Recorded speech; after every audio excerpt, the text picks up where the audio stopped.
Hi Zelensky. Hi Zelensky.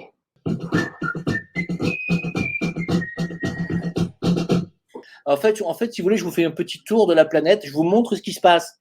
Hein. Après, vous en faites ce que vous voulez. Hein. Moi, personnellement, si je pouvais partir ailleurs, sur une autre planète un peu plus évoluée, je vous jure que j'irais tout de suite. Allez, je vais vous montrer un clip extraordinaire qui a été fait par les Allemands. Et vous allez comprendre, c'est pas là, j'ai pas besoin de vous expliquer, c'est incroyable. Regardez bien ça.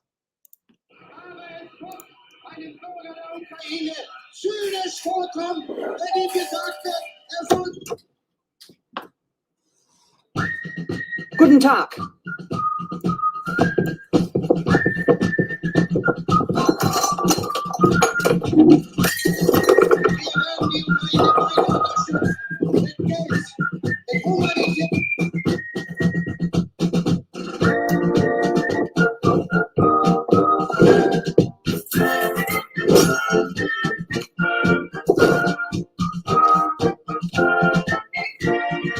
Hi Zelensky.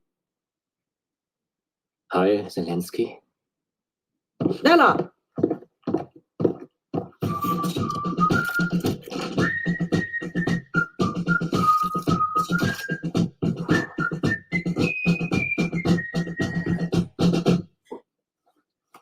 Leopards. Hi Zelensky.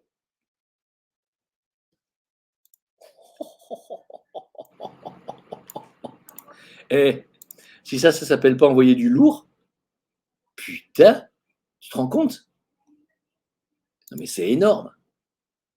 C'est énorme. C'est les Allemands qui ont fait ça. Incroyable. Mais on n'a pas d'expression. On n'a plus d'expression de liberté d'expression à ce niveau-là en France depuis combien de temps? Personne n'oserait faire ça en France. Tu te rends compte un peu? Putain.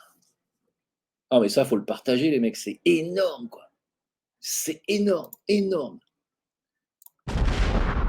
Ah, Attali qui s'est fait piéger au téléphone. Vous connaissez Emmanuel Macron? Oui, je suis en ligne avec le président. He has a problem connecting, but just a second. I'm sorry, Mr. President. It's okay. It's okay. Ouais, ils se font passer pour Zelensky et ils ont appelé Attali. I am a big friend of your friend, Mr. Macron. So I'm really. I know. Glad. I know. It's a great friend of mine too. As you know, I am at the origin of his career, and he was my assistant. Then, you know what we are going to do? We are going to. Alexandre is online. Okay. Here. Then, Alexandre, vous entendez? Alexandre is online and he cannot connect. Therefore, we are going to speak like that. Good afternoon, Mr. President. Good afternoon, Alexander. Well, my first issue, what is about opinion of Alexander? What is about economical issues now? I see that there are big disasters around the world, and especially in the US with economical crisis. Yes, Mr. President. No, I agree. I think first of all, you know, as a firm, we have been acting for the government of Ukraine, for the Ministry of Finance since 2017, and we have had a fantastic relationship with people in your governments.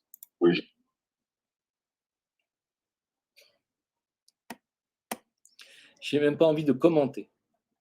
Alors, qui a fait péter le Nord Stream? Vous croyez vraiment que c'est les Russes toujours ou vous vous foutez de ma gueule? Bon, bah écoutez, même sur LCI, il y a un mec qui n'a pas pu s'empêcher de dire, mec, on n'est quand même pas con à ce point-là, on sait très bien qui c'est.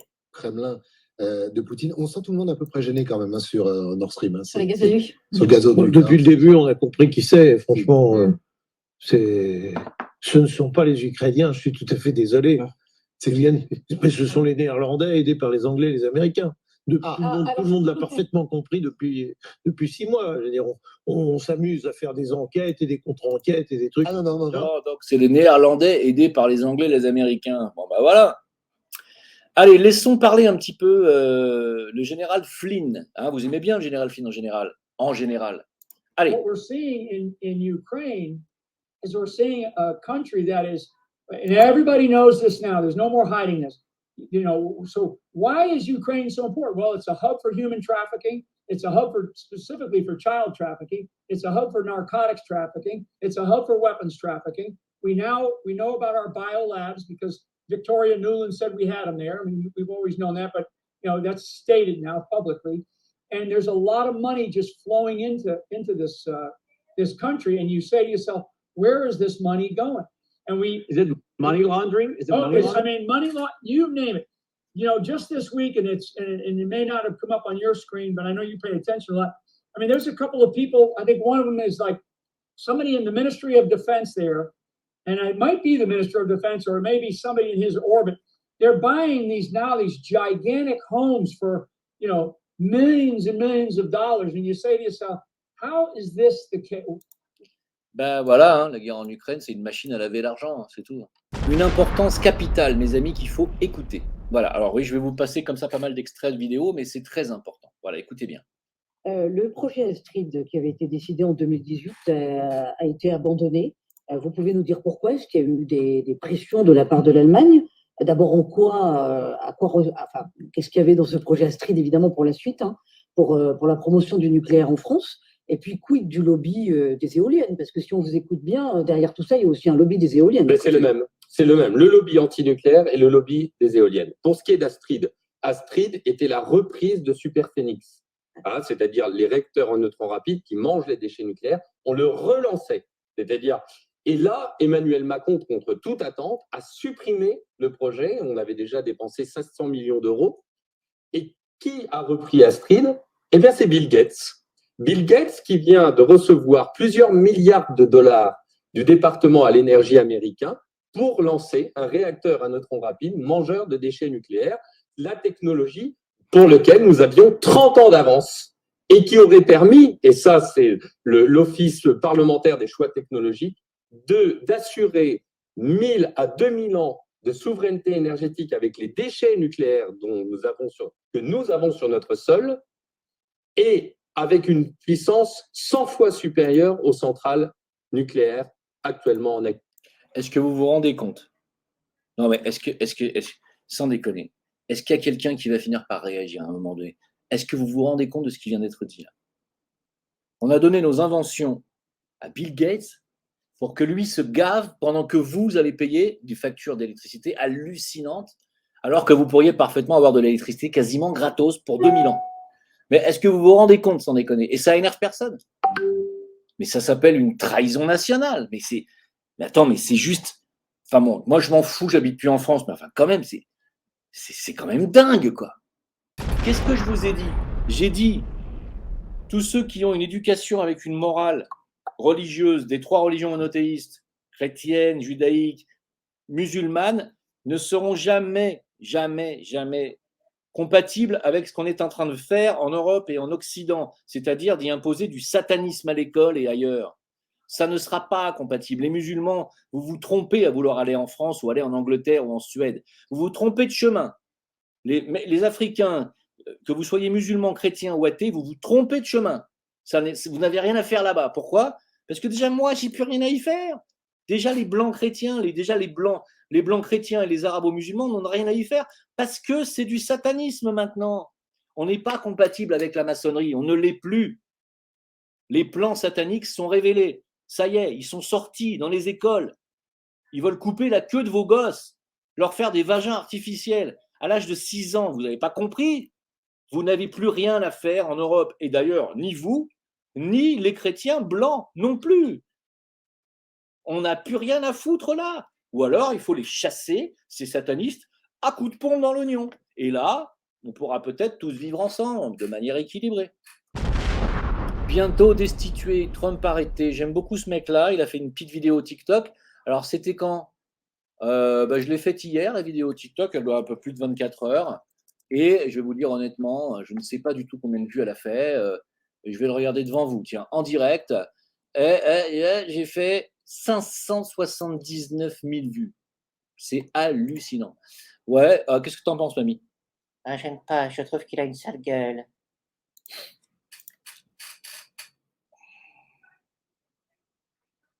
Je vais m'occuper de ton cas, moi, tu vas voir. On en reparlera tout à l'heure. J'ai toute une boîte de Rivotril dans mon placard. 10 000 enlèvements par an en France chaque année. 10 000 enlèvements en France, 10 000 personnes qui disparaissent, dont 1 000 mineurs, paraît-il. C'est énorme. C'est énorme. Et là, on fait tout un foin pour le petit Émile, évidemment, on ne peut pas être insensible à ça. Mais on fait tout un pataquès pour une disparition, alors qu'il y en a 10 000 par an en France, dont 1 000 mineurs. Donc tout ça, ça alimente des réseaux de prostitution, de trafic d'enfants. Il y a un film qui vient de sortir aux États-Unis, là, qui fait un tabac, là. Voilà, ben, ça commence à sortir. Ah, tu vois qu'il y a des gens qui sont éclairés, mamie. Mais j'ai jamais dit le contraire, Jim. C'est toi avec ta sale gueule. Ouh, dis donc, tu vas pas me chercher les noises comme ça, toi, ce soir, hein? Et c'est vrai qu'à l'époque, un gars, une fille, c'était encore sexiste, hein, c'était quelque part. Si on faisait encore aujourd'hui, maintenant, cet épisode, pourquoi est-ce qu'il ne repasserait plus à la télévision? Pourquoi? Pour ça. C'est 10 ans qu'on vivait ensemble, Robert et moi.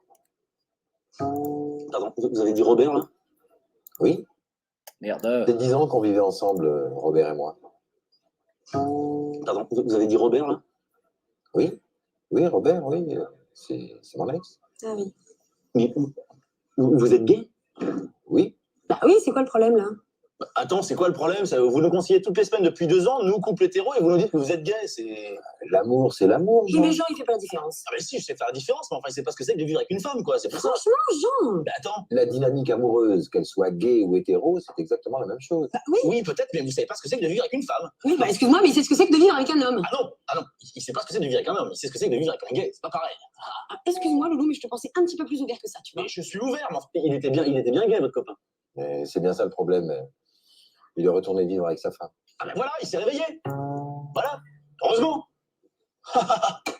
C'est. T'imagines ça, aujourd'hui? Hein? Vous avez vu à quelle vitesse on a dégringolé, là? C'est pas si vieux que ça, un gars, une fille. Vous vous rendez compte? Voilà. Alors, témoignage. Alors ça, mes amis, là, c'est pareil. En ce que je vais vous montrer là, ça dure pas longtemps, ça dure 1 minute. Ça devrait valoir, normalement, si on était dans un pays avec des gens normalement constitués, il devrait y avoir immédiatement une révolution. Une révolution.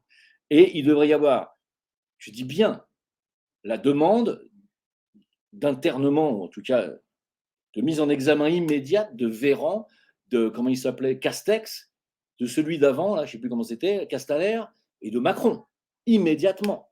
Hein, écoutez, parce que c'est un membre du gouvernement qui va parler, un membre du gouvernement qui va parler, du gouvernement français. Écoutez, s'il vous plaît, parce que ça n'est pas possible de laisser passer ça. J'ai commencé à avoir les premiers vrais symptômes lundi, je suis asthmatique, donc j'ai... Merde. Pardon. J'ai commencé à avoir les premiers vrais symptômes lundi, je suis asthmatique, donc j'ai un terrain, on va dire, un petit peu fragile de ce côté-là.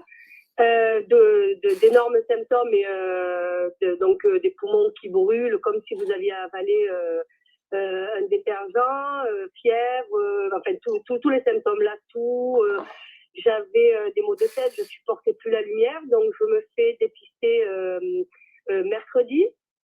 On m'appelle donc jeudi pour me dire que mon mari et moi étions positifs.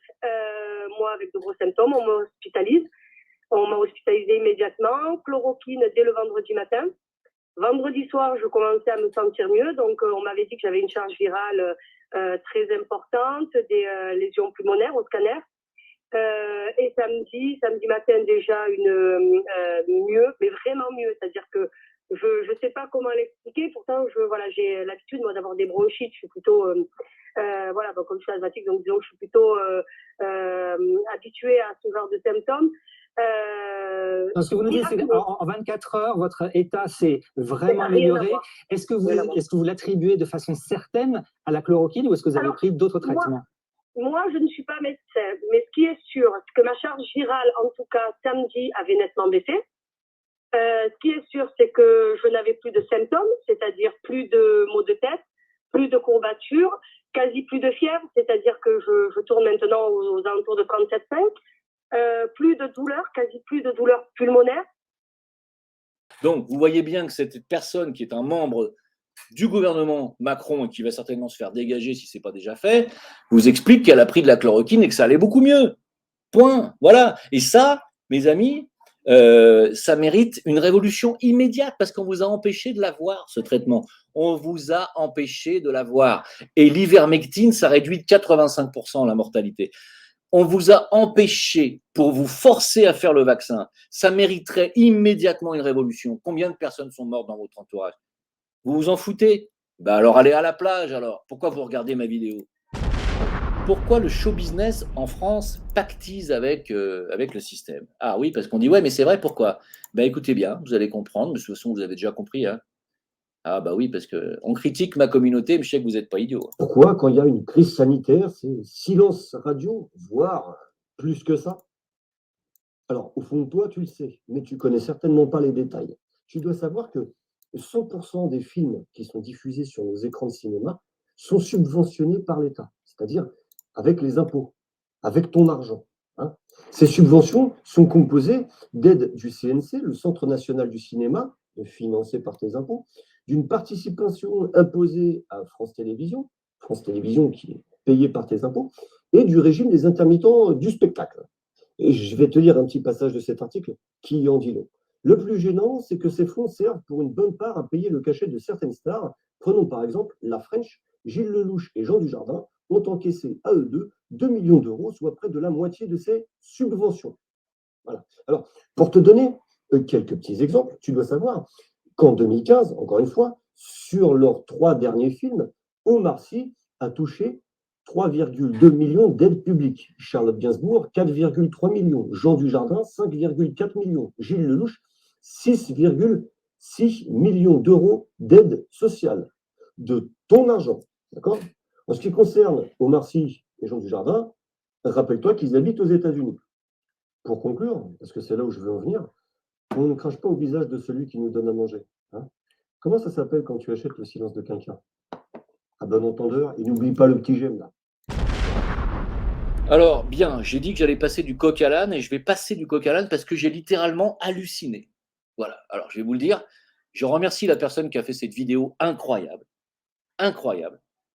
Alors, je ne peux pas vous la montrer entièrement parce qu'elle dure 10 minutes, mais c'est la chaîne Le Retour de Tartaria qui nous explique les expositions universelles de Paris de 1867 jusqu'à 1900. Alors, vous allez me dire, oh, qu'est-ce qu'on s'en branle? Attendez, mais vous allez halluciner.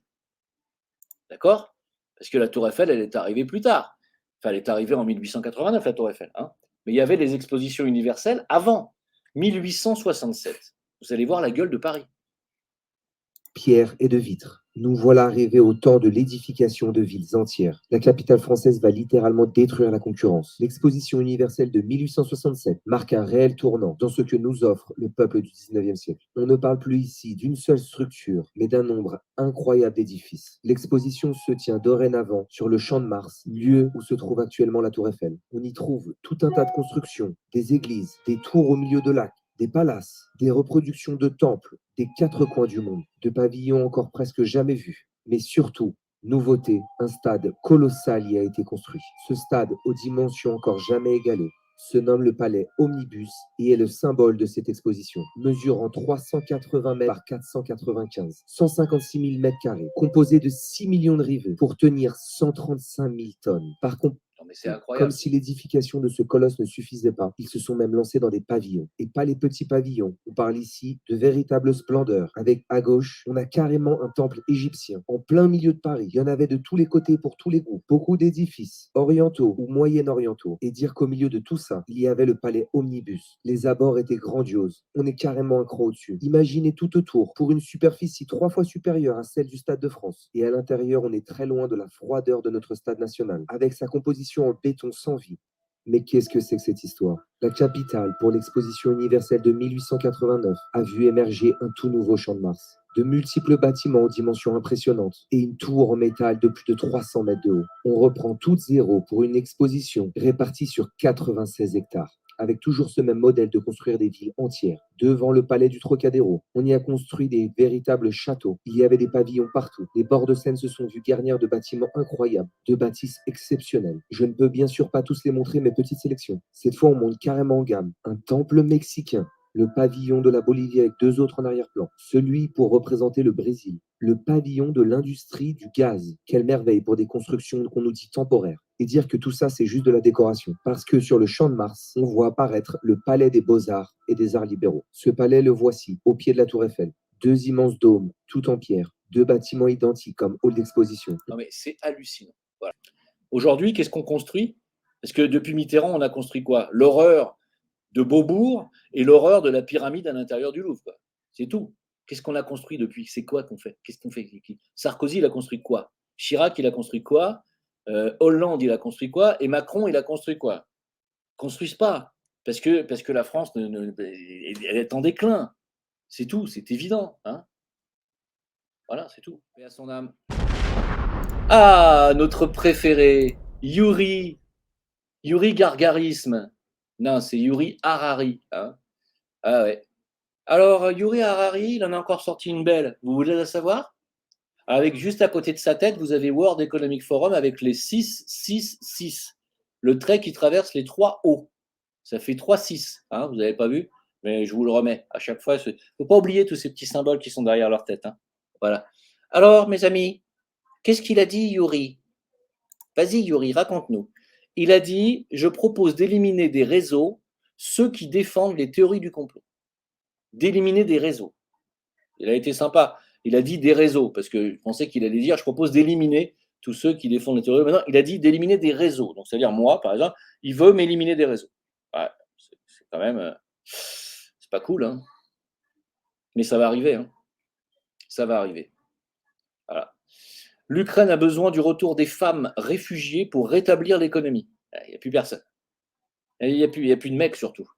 Donc c'est le moment, mes amis, si vous êtes célibataire, d'aller vous trouver une gonzesse parce que les Ukrainiennes elles vont avoir besoin de caquettes bientôt. Ah, c'est dur ce que je dis là, mais c'est pas faux. Ah non, non. Ah non, je pense que d'ailleurs en Ukraine, je pense qu'ils vont ouvrir les portes de l'immigration massive et des migrants. Je pense que les Ukrainiennes vont être métissées très bientôt. Je crois que le nazisme en Ukraine, ça va remplacer le métissage va remplacer le nazisme. Ah non, mais j'en suis assez persuadé. On verra, on en reparlera. Mais je suis sûr que d'ici 10 ans, toute l'Ukraine est métissée. Voilà.